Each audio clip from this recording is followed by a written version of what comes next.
సంక్రాంతి పండుగ అంటే ఆంధ్రాలో ఫేమస్. మరి ఈ పండుగ షాపింగ్ కి ఎస్ఆర్ షాపింగ్ మాల్ ఫేమస్. నమస్తే, నేను Keshav. Welcome to Suman TV. ఆంధ్రప్రదేశ్కి ప్రధానమంత్రి నరేంద్ర మోడీ అధికారిక పర్యటన కోసం వస్తున్నారు. ఒకటి కాదు, రెండు కాదు, ఏకంగా 2 లక్షల కోట్ల రూపాయల విలువైన పనులకి ప్రారంభోత్సవాలు, శంకుస్థాపనలు జరగబోతున్నాయి. ఈ విశేషాలు ఏంటి, దీనివల్ల ఆంధ్రప్రదేశ్ ఆర్థిక వ్యవస్థలో రాబోయేటువంటి మార్పులు ఏంటి చర్చించే ప్రయత్నం చేద్దాం. మనతో పాటు చంద్ర శ్రీనివాస్ గారు, అనలిస్ట్ ఉన్నారు. చంద్ర శ్రీనివాస్ గారు, నమస్కారం. నమస్కారం. ప్రధానమంత్రి పర్యటనలో 2,08,000 కోట్ల రూపాయల పనుల గురించి లెక్క చెప్తున్నారు. అసలు ఏమేం పనులు, దీనివల్ల రాష్ట్ర ప్రజానీకానికి కలిగేటువంటి ప్రయోజనాలు ఏంటి? తప్పకుండా చాలా లాభం కలుగుద్ది. మీరన్నట్టంటే ఉత్తరాంధ్రకి వరాల జల్లే. విజయనగరం, విశాఖపట్నం, ముఖ్యంగా శ్రీకాకుళం దాదాపు 2 లక్షల కోట్ల పనులంటే దానివల్ల 1,50,000 మందికి ఉపాధి అవకాశాలు స్పష్టంగా కనపడుతున్నాయి. దీంతోపాటు మెయిన్ ఏంటంటే మనం చూస్తే పూడి మడకలో 1,85,000 green energy project, green hydrogen project అంటే దీన్ని ఎప్పటి నుంచి అనుకుంటున్నారు, ఇప్పటికీ ఆచరణలోకి వస్తుంది. ఇదే చాలా మేజర్ ప్రాజెక్టు. అంటే 1,85,000 కోట్లు అంటే మామూలు విషయం కాదు. మిగతా రాష్ట్రాలకు ఒడిశా సరిహద్దులో ఉంటుంది. అది విశాఖపట్నం రావటం ఉత్తరాంధ్ర ప్రజలు అదృష్టంగానే భావించాలి. దీంతోపాటు పాడేరు కొచ్చిదరిక బైపాస్కి 245 కోట్లు కావచ్చు. తర్వాత రామగుండం దక్షిణ రైల్వే కేంద్ర కార్యాలయం ఎప్పటి నుంచో కళ్ళగంటున్నారు. దానికి దాదాపు 148 కోట్లతో అది చేయబోతున్నారు. తర్వాత గంగవరం పోర్టుకు 2 బ్లాక్లకి 154 కోట్లు. తర్వాత వీటితో పాటు మళ్ళీ బల్క్ డ్రగ్స్ వైసీపీ ప్రభుత్వంలో అనుకున్నారు, కానీ అది ఆచరణలో రాల. దాదాపు 1,876 కోట్లతో బల్క్ డ్రగ్ ప్రాజెక్టు, దానివల్ల కూడా 15,000 మందికి ఉపాధి కల్పిస్తారు. ఏదైనా కానీ మొత్తం 11 ప్రాజెక్టులు 2 లక్షల కోట్ల పైన అభివృద్ధి కార్యకలాపాలకి శంకుస్థాపన మోదీ గారి ద్వారా. తర్వాత దీని ద్వారా త్వరితగతిన నిర్మాణం కనుక పూర్తి అయితే ఈ 3-4 సంవత్సరాల్లో దానివల్ల 1,50,000 నుంచి 2 లక్షల మందికి ఉపాధి అవకాశాలు. ఇది ఉత్తరాంధ్ర ప్రజల వరంగా మనం భావించాలి. ఇప్పుడు మొదటిసారి ఒక అధికారిక పర్యటన రూపంలో ప్రధానమంత్రి ప్రారంభోత్సవాల కోసం వస్తున్నారు. మరొక వైపు నుంచి చూస్తే రోడ్ షో ప్లస్ కూటమి పక్షాన ఒక బహిరంగ సభ కూడా జరుగుతున్నట్టు మనం చూడాలి. ఎలా జరుగుతున్నాయి ఏర్పాట్లు, అలానే సభ ద్వారా రోడ్ షో కూడా ఉంటుంది అన్నారు. రోడ్ షో షెడ్యూల్ ఏంటి? ఒకటండి, ముందు ఆయన రాగానే ఇప్పుడు 12 గంటలకల్లా ఇప్పుడు ఆల్రెడీ పవన్ కళ్యాణ్ గారు దిగున్నారు. చంద్రబాబు నాయుడు గారు వెళ్ళి ఆయన ఐఎన్ఎస్ గరుడలో ఆయన ఉంటాడు కాబట్టి నావెల్ బేస్ అక్కడ ఎప్పుడు వచ్చిన మోదీ గారు దిగేది. వీళ్ళు మాట్లాడుకున్న తర్వాత 4:30కి స్టార్ట్ అయిపోయి దాదాపు 45 minutes to 1 hour up to Andhra university stadium దాకా. అంటే మీరు అన్నట్టు విజయవాడలో చూస్తాం రోడ్ షో. ఈ ముగ్గురు చంద్రబాబు నాయుడు గారు, పవన్ కళ్యాణ్ మళ్ళీ వైజాగ్లో చూస్తున్నాం. ఎప్పుడెప్పుడు అని ఎదురు చూస్తున్నారు. కూటమి అంటే గెలిచిన తర్వాత 6 నెలల తర్వాత మోదీ గారు పర్యటన 2-3 సార్లు వాయిదా కూడా పడింది.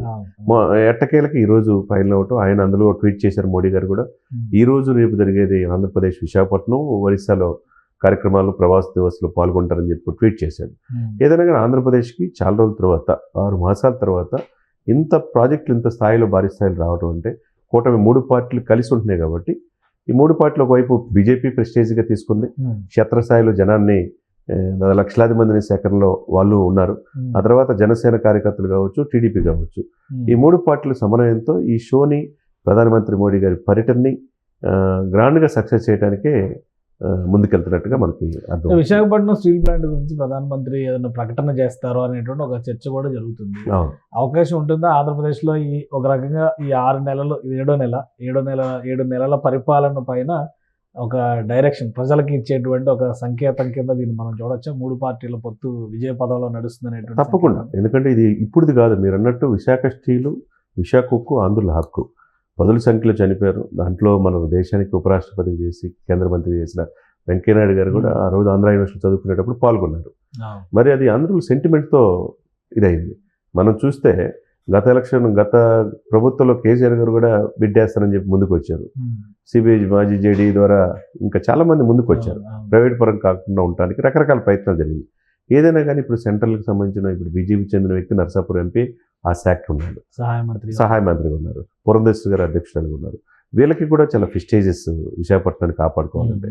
కాబట్టి డెఫినెట్గా ఆయన నోటి నుంచి ఈ ప్రాజెక్టులు, ఈ 11 ప్రాజెక్టులు దాదాపు 2 లక్షల కోట్ల విలువైన ప్రాజెక్టులే కాకుండా దీనికి భరోసా డెఫినెట్గా ప్రైవేట్ పరం చేయం, దీన్ని ఉంచుతాం, మేము ఉన్నాం అనేది భరోసా మోదీ గారి నోటి నుంచి వస్తుందనే ఎక్స్పెక్ట్ చేస్తున్నారు అందరూ కూడా. 2 లక్షల కోట్లు అనగానే చాలా పెద్ద కనిపిస్తుంది. లెక్కలో చూస్తే చాలా పెద్ద అమౌంట్ కనిపిస్తుంది. 2 లక్షల కోట్లు అంటే రాష్ట్ర బడ్జెట్ ఒకప్పుడు. ఇప్పుడు పెరిగింది కాబట్టి సరే అలా చూసినా కానీ దాదాపుగా ఒక 70-80% రాష్ట్ర బడ్జెట్తో సమానమైనటువంటి ఇన్వెస్ట్మెంట్ అక్కడ కనిపిస్తుంది. అవును. సో ఆ స్థాయిలో పనులు జరుగుతాయా? ఇది ప్రభుత్వ రాజకీయంగా చేసేటువంటి విమర్శలు ఎలా ఉన్నాయంటే ఇది ఊరికే ప్రచార ఆర్భాటం అనేటువంటి విమర్శలు కూడా వస్తున్నాయి. సో దీన్ని ఎలా చెప్పొచ్చు మనం? ఇది సెంట్రల్ గవర్నమెంట్ ప్రాజెక్ట్ కాబట్టి ఇక్కడ ప్రచార ఆర్భాటం ఏమి ఉండదు. రాష్ట్రాలకి నిధులు ఇస్తుంటారు.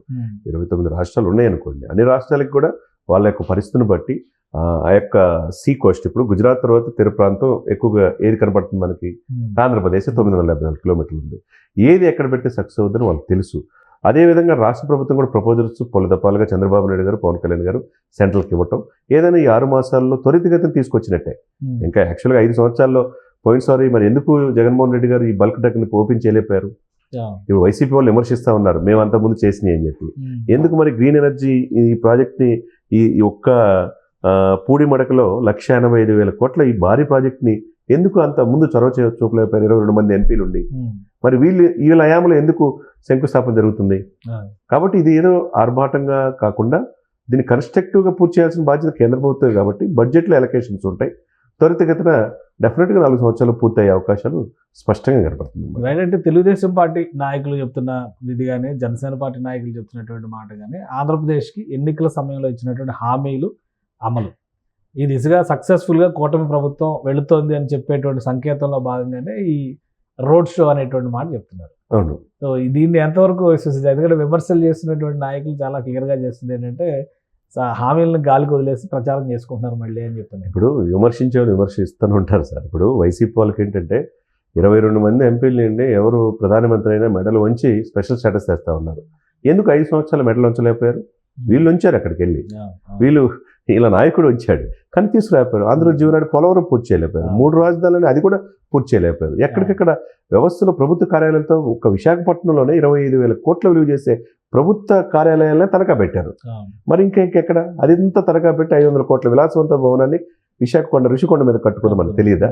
కాబట్టి వీళ్ళేదో దయ్యాలు వేదాలు వల్లించినట్టు చెప్పడమే తప్పితే వీళ్ళు చేయలేకపోయారు. ఇప్పుడు కూటమి 7 మాసాల్లోనే పూర్తి చేస్తున్నందుకు అందరూ ఆహ్వానించాలి. రైట్. థ్యాంక్ యూ చంద్రశేఖర్ గారు విశ్లేషణ అందించినందుకు. ఇది 2,08,000 కోట్ల రూపాయల ప్రాజెక్టులు, కొన్ని ప్రారంభోత్సవాలు, కొన్ని శంకుస్థాపనలు ఉన్నాయి. ఇవన్నీ కూడా అటు కేంద్ర ప్రభుత్వం, రాష్ట్ర ప్రభుత్వం మధ్య సమన్వయంతో ఈ 6-7 నెలల్లో సాధించినటువంటి ప్రగతిగా చూడాల్సి ఉంటుంది. ఒకవేళ విపక్షాలు విమర్శలు చేసేటువంటి వాటికి సమాధానం చెప్పాలంటే 5 ఏళ్లలో ఎందుకు చేయలేకపోయేదానికి సమాధానం చెప్పే స్థితిలో కూడా విపక్ష నేతలు లేరని విమర్శిస్తున్నారు చంద్రశ్రీనివాస్ గారు. అలానే ప్రధానమంత్రి చేయబోయేటువంటి ప్రారంభోత్సవాలు అన్నిటికీ కూడా శంకుస్థాపనలు కూడా టైం లైన్ బేసిస్లో ఒక కార్యాచరణని నిర్దేశించారు. అంటే రాబోయేటువంటి 2-3 సంవత్సరాల్లో ఇవన్నీ కూడా వినియోగంలోకి రావాలనేది లక్ష్యం.